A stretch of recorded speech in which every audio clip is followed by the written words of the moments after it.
monde. Aujourd'hui, j'ai le grand plaisir d'être avec Deva Broncy que j'ai rencontrée en début de semaine lors d'un séminaire à Montréal sur le tantra. Mais aujourd'hui, on ne va pas parler de tantra parce que Deva a plusieurs casquettes, dont celle de sexothérapeute. Mais écoute, Deva, merci d'avoir accepté cette interview, de m'avoir reçu dans ce beau cadre.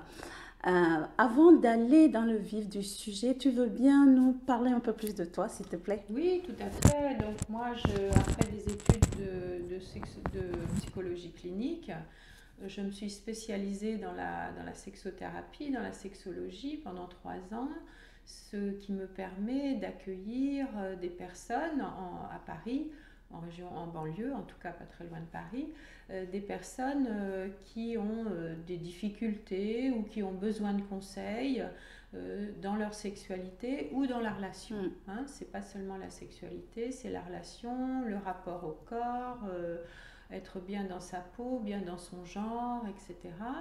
Donc je reçois des personnes seules ou bien des personnes en couple pour une thérapie de couple.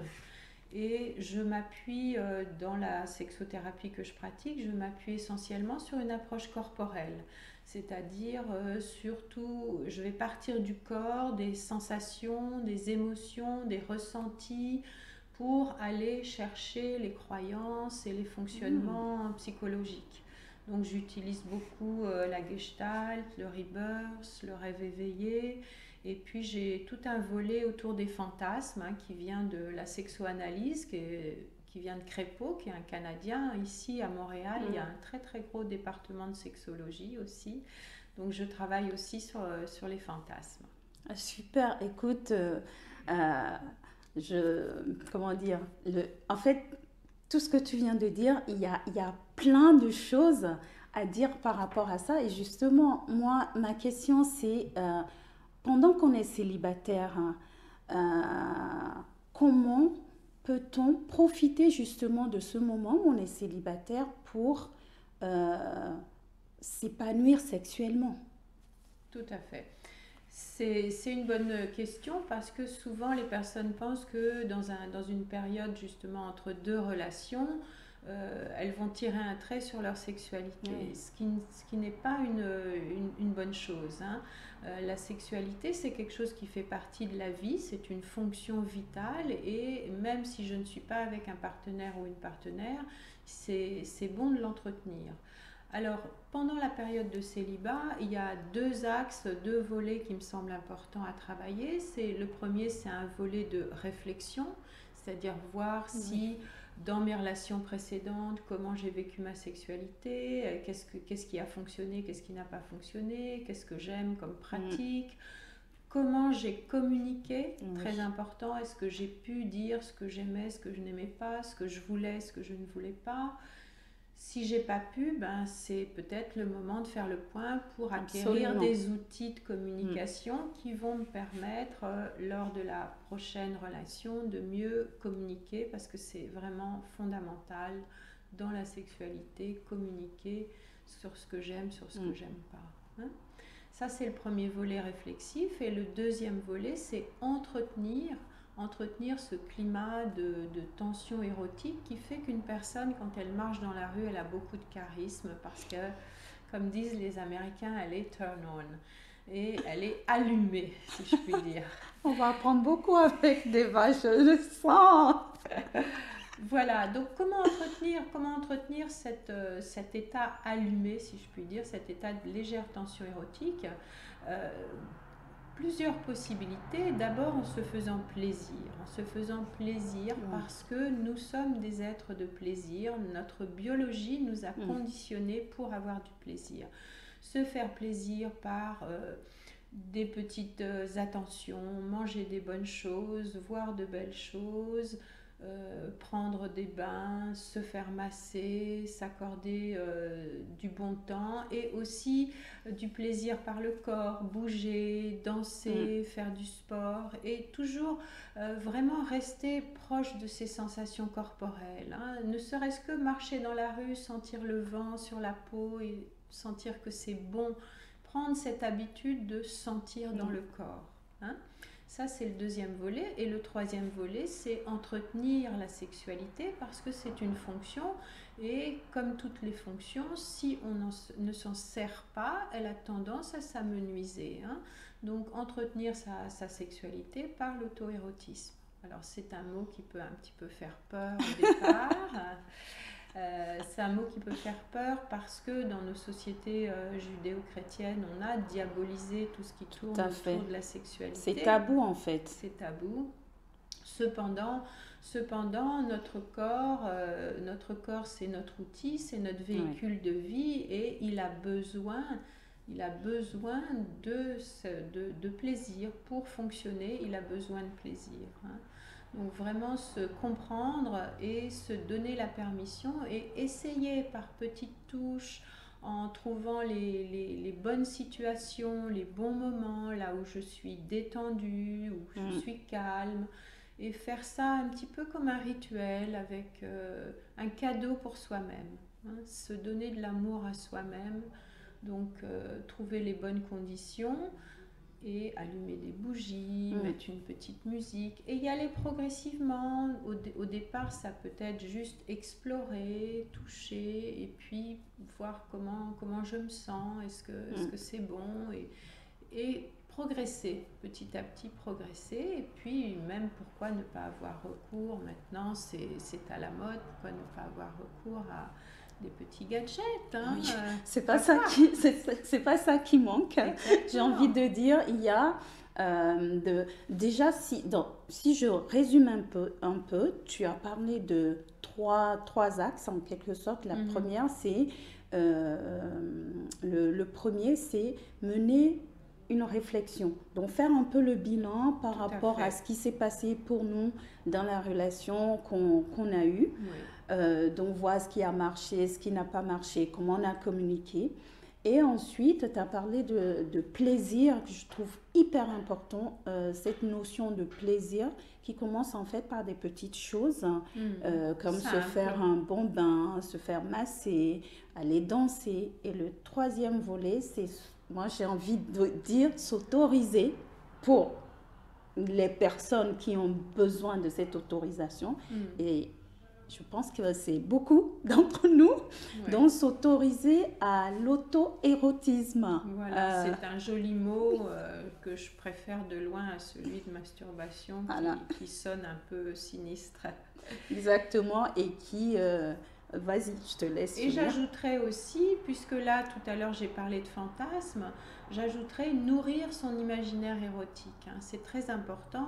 L'imaginaire érotique, c'est un petit peu ce qui fait le lien entre le corps et l'esprit, et nourrir cet imaginaire érotique par des lectures, par des films. Je ne parle pas de regarder de la pornographie, je parle de tout ce qui peut, en termes de rêverie, tout ce qui peut produire en nous cet état un petit peu d'excitation.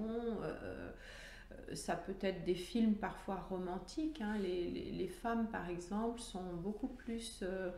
excitée par des histoires d'amour que par des choses beaucoup plus crues, mais pourquoi pas regarder toutes ces belles histoires d'amour qui nous maintiennent dans cet état un petit peu de tension érotique et qui nourrissent notre imaginaire. Et aussi, moi, je rajouterais faire un stage avec toi, par exemple. Ça aussi, c'est... que ce soit côté tantra ou mes stages femmes, si c'est pour les personnes qui nous regardent qui sont des femmes, j'ai 2 fois par an à Paris et 8 fois par an dans toute la France des stages femmes où justement on va apprendre et on va trouver des outils pour accepter son corps, pour être dans sa force, dans sa puissance de femme, développer sa puissance de femme, c'est-à-dire se débarrasser de tous ces diktats patriarcaux qui nous confinent dans ces 2 grands rôles dichotomiques de la madone et la putain. Hein. Donc sortir de ces diktats patriarcaux pour oser affirmer que nous sommes des êtres désirants, désirés et désirables. Ah, j'aime ça. Nous sommes des êtres désirants, désirés et désirables. Oui, tout à fait. Mais là, tu viens de parler des femmes, alors qu'en est-il des hommes? Là, je défends pas la cause des Alors, hommes. pour les hommes, il y a toutes sortes de possibilités aussi, mais moi, étant une femme, je n'ai pas la D'accord. prétention d'animer des stages pour hommes, mais il y a sur Paris des groupes d'hommes, il y en a à foison, hein. Il y a le MKP et il y a bien d'autres choses aussi, où ils peuvent justement aussi retrouver un masculin positif.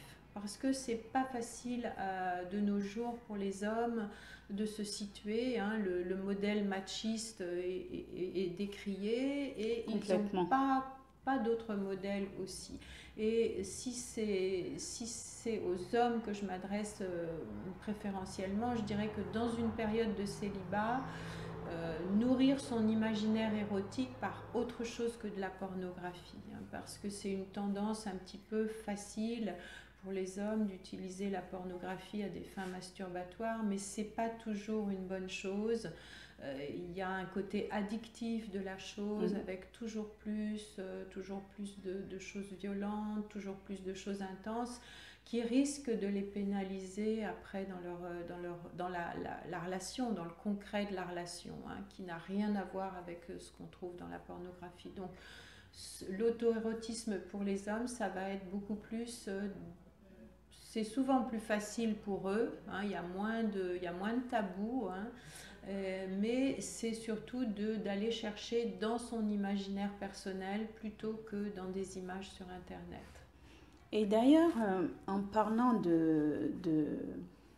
je t'entends parler pour les hommes aussi comme les femmes. On a tout un chacun en fait notre masculin, notre féminin. Absolument.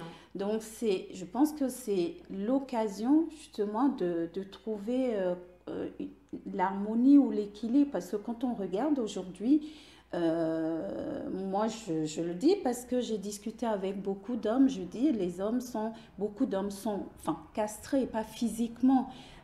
Ou bien vont être trop dans leur masculin. Les femmes, c'est pareil, ont trop dans le féminin. Donc, il y a un déséquilibre entre... on ne pense pas à cet aspect de qu'on porte en nous le masculin, le féminin et pouvoir le... alors, la question Comment pour toi... les concilier? Oui, Là, ça, voilà. c'est tout le domaine du tantra plutôt, c'est comment retrouver cette union entre le masculin et le féminin à l'intérieur de soi. Et pour les hommes, c'est vraiment mettre leur masculin au service de leur féminin, c'est-à-dire accepter aussi d'aller dans la vulnérabilité, dans l'émotionnel, dans la communication, parler intimement de soi. Ça sera toujours un facteur de séduction pour un homme, d'oser aller dans sa vulnérabilité, d'oser se montrer tel qu'il est, avec des émotions, des doutes, des fragilités, des fêlures. C'est beaucoup plus séduisant que de présenter un personnage, hein, un personnage auquel je m'identifie, mais qui n'est pas moi au fond, hein.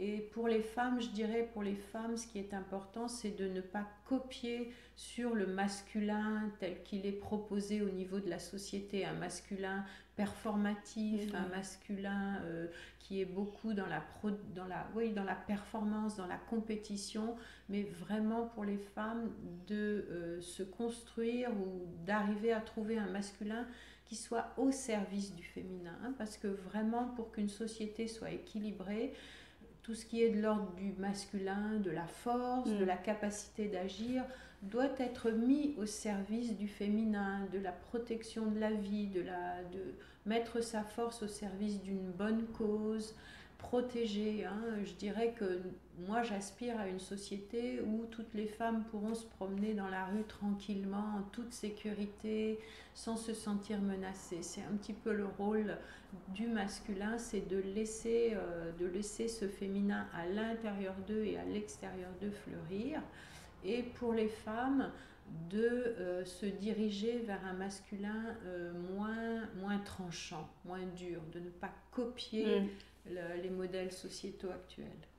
Mais écoute, on travaille pour, enfin, des gens, des personnes comme toi, justement, vous êtes là pour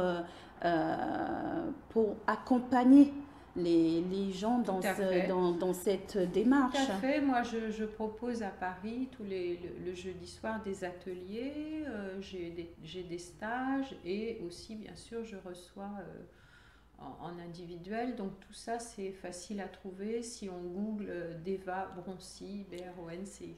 Super. De toutes les façons, Tu moi, je mettras mes mettrai, sites. voilà, les contacts.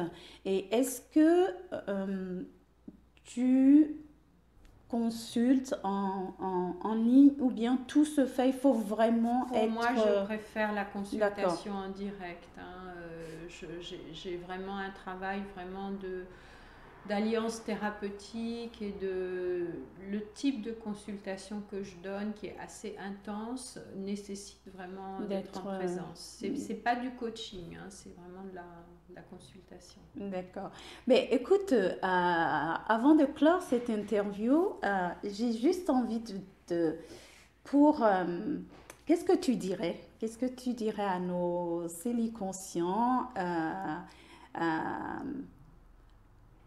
pour vivre pleinement son célibat? En quelques mots, quel conseil ou quelle pépite ou quelle clé tu pourrais nous donner? Eh bien, je leur dirais que nous sommes complets en nous-mêmes et que nous n'avons aucun manque, hein. Ouais. Si je suis seule, je ne suis pas en manque de l'autre, mais je suis déjà bien avec moi-même. Donc la pépite ou le conseil que je leur donnais, c'est vraiment chercher tout ce qui peut vous aider à être en amour avec vous-même, à être bien avec vous-même Mm. et ne plus considérer qu'il vous manque quoi que ce Ah, soit, ça. hein. Une belle relation, c'est une relation où l'autre n'est pas mon médicament, où je ne m'appuie pas sur l'autre, mais où nous sommes tous les deux autonomes et libres, hein. Donc c'est déjà trouver en moi l'autonomie. J'ai besoin de personne pour exister. Je suis déjà heureuse et ou heureux et content avec ce que je suis moi. Super. Donc, comme tu l'as dit, nous sommes déjà complets et tout ce que de ce qu'on vient d'échanger, en fait, moi, ça me ramène à l'amour de soi. Oui. Il y a le mot de la fin, c'est aimez-vous, quoi. Aimez-vous de toutes les manières possibles. Ben écoutez, mes chers Célie Conscients, si vous, dites-moi dans les commentaires ce qui a résonné pour vous. Je serais ravie de lire vos commentaires et ben écoutez, en entendant de vous retrouver, vivez pleinement et consciemment. Et merci encore d'avoir été avec nous, Deva. Et on vous dit à très très bientôt. Et avant que je mette fin à l'interview, partagez. Si cette vidéo vous a plu, partagez à des personnes, qu'ils soient célibataires ou pas d'ailleurs, hein, parce que ce dont on vient de Bien sûr. parler, c'est également pour des personnes qui sont en couple. Donc partagez et vous pouvez me retrouver sur la page Facebook, la chaîne YouTube. Si vous n'êtes pas encore abonné, abonnez-vous. Et je vous retrouve très très bientôt pour une autre interview ou en atelier. Allez, consciemment vôtre. Ciao, ciao. Ciao. Bye.